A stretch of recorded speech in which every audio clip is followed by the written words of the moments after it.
Our first game on the list of our top 4 most anticipated games of 2023 is going to come at Resident Evil 4 Remake. The reasons that I'm excited for Resident Evil 4 are as follows. The first reason is my cousin, who recommends Resident Evil 4 among all Resident Evil games. He's played the games countless times and really enjoys them. So that's why my first reason is that I'm excited for Resident Evil 4. I've wanted to play the game in the past, and I thought about it. I saw it on sale for like $5 a couple times. The fact that they're making a remake is the reason why I'm going to jump into it this time around. Secondly, I'm looking for a good horror game. The last horror game I played was Outlast 2, and it was not enjoyable. I was so scared. Probably a great game, just wasn't for me. And I may end up playing it again in the future. Probably not, but this one looks like it has a good story plus horror in there, so it's a good balance of both. It's kind of like an action horror. I've yet to play a Resident Evil game start to finish, which is another reason why I'm excited to try this one out. Our second game on the list is Final Fantasy XVI. Reasons why I'm excited for this game. I've never played a Final Fantasy game before. Similar to Resident Evil, I've seen the series, I've tried the games, thought they were great, but didn't actually start one and finish one myself. Apparently a lot of people are excited for this one given that it's in the medieval theme. It's a Final Fantasy game. I looked on Metacritic, a lot of the games have good reviews, at least by the critics in Metacritic. So I'm excited to try this one out. Awesome looking fighting in the game. The fact that you can play as this massive demon, I saw that was really sick. And I have enjoyed a lot of Square Enix's games in the past, such as Kingdom Hearts. Played the entire series, all the necessary games in order to understand the story. I did grind and play all of them, which was a huge feat. And honestly, if I could go back, I would just probably play 1, 2, and 3 and call it a day. But I had a ton of fun playing some of the other ones for the simple moments they gave me, and just the lube and action of those games are amazing. So I'm assuming Final Fantasy is going to be really good as long as they continue on this path of creating games that are unique, have good combat, and hopefully a really enjoyable story. That being said, some of the reasons I'm skeptical is I don't know if people play these games for their story or for their gameplay. I am looking for something that has a good story in it. I don't think I would drop $70 new on a game just for the gameplay unless it's stellar. So I am not going to buy this one day one. I'm going to be paying attention to the reviews and checking out what I think of the game. Our third game on this list is Hogwarts Legacy. And the reasons why I'm excited for this is, one, I've read all the Harry Potters. I should probably reread them because I hardly remember all the little details that make the books special. But the universe of Harry Potter is awesome. I've played some of the old school PS2 ones in the past, played Lego Star Wars a little bit, or Lego Hogwarts or Harry Potter, and had fun with them. And the movies are something that I enjoy watching heavily with my family. So the fact that this game looks as good as it does, the devs are not shy of hiding some of the awesome features of the game. They're showing it off. They're being blunt. We've had games in the past that we've talked about on this channel before that didn't show off the gameplay very much. Biomutant, Cyberpunk, that turned out to be major flops.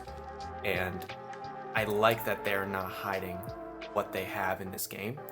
Some reasons that I'm skeptical are they may be giving away all the cool features with the gameplay that they're showing.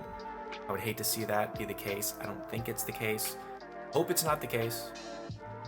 And sometimes licensed games have a tendency to not really live up to the expectations of the fans. I know Marvel's Avengers had some critics from the fan base saying, oh man, they kind of licensed game, here we go. But Spider-Man's been an amazing game that I'm looking forward to outside of this list, and that's a licensed title. So it's not necessarily make or break for me, the fact that it's a licensed game. It's just something I'm aware of, and I've been burned way too many times buying games new, and the fact that all the games are $70 now, I have to be really careful.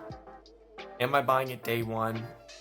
Probably not, but the thing is, I wrote down no, and now that I'm thinking about it, if they kill this game and it gets like a 8.5 or more by users, I'll probably end up buying it, because Hogwarts, like, Star, uh, Harry Potter universe is sweet, and I really want to be a part of an awesome game if it does turn out to be great. I could make a ton of videos and content on that. Now, our number one, we did not mention yet.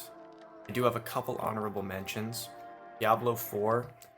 I put it in honorable mentions because I love Diablo 3, but between now and then, there's been tons of controversy with Blizzard, stuff that I hear about, and it completely turns me off from their games. Overwatch 2 is one example of them. Personally, I'm not going to deal with that crap. I feel like it's just, you gotta buy the battle pass or some shit to actually have fun, and I don't want to do it. So if Diablo 4 has any of that crap in it, just count me out. It should not be in the story game. Our second honorable mention is Starfield. Now, I play on PlayStation. I don't own an Xbox or a PC capable of playing this game. I wish I did, because this game looks freaking awesome. So if you have an Xbox, let me know in the comments, because I wish I was you for Starfield. I have high hopes for this game. I hope it does well. And I wanted to include it on the honorable mentions list, but I'm not going to be able to play the game, so it's not on my top 4. Moving on to top number 1, Star Wars Jedi Survivor. Took me a second to remember the title. Reasons why I'm excited for Star Wars Jedi Survivor is, 1, it's next gen only, and I know one other game on this list is only next gen, Final Fantasy XVI. That is a huge reason why I get excited for games, because it utilizes that new hardware. But I have actually experience playing Jedi Fallen Order, because that's going to allow me to say, okay, look, Fallen Order was great. This game, PS5 only, they're going to push or next gen only, they're going to push the hardware. That's much more of an inclination for me to want to buy this title. The fact that it's going to be next gen only, no shade against anyone that can't get their hands on a PS4 or an Xbox Series X, but when you own one, you want to get the best titles possible, the best that you can play. That's the reason you bought it. You want something that makes it special. And this game seriously looks like it could potentially push the hardware limits. I really did enjoy the first game. I'm excited to see how they continue on the story, how the progression of Cal Kestis and Edie, how that continues to progress, along with the other crewmates. And I also really like the combat system in that game. I just finished Elden Ring, and that game had an awesome combat system, difficult. So I like that about Fallen Order, and it's really a good game when I actually push someone that I know to play it. So I had my brother who hadn't played the game before, and I said, "You play Dark Souls, you love Dark Souls. You will love this game. You have to try it." He ended up playing it. Now he's like, "Dude, that game looks so good."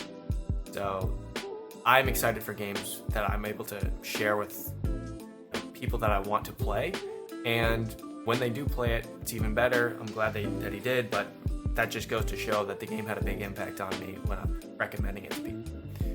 Reasons that I'm skeptical is they showed a ton of the features already in the trailer, and similarly to Hogwarts, that's kind of a skeptical thing for me, is when they show too much. I'm worried, but I don't think it's going to be, it could very well be like Hogwarts, where they showed a lot, but there's still a ton behind closed doors. Secondly, is it's a sequel.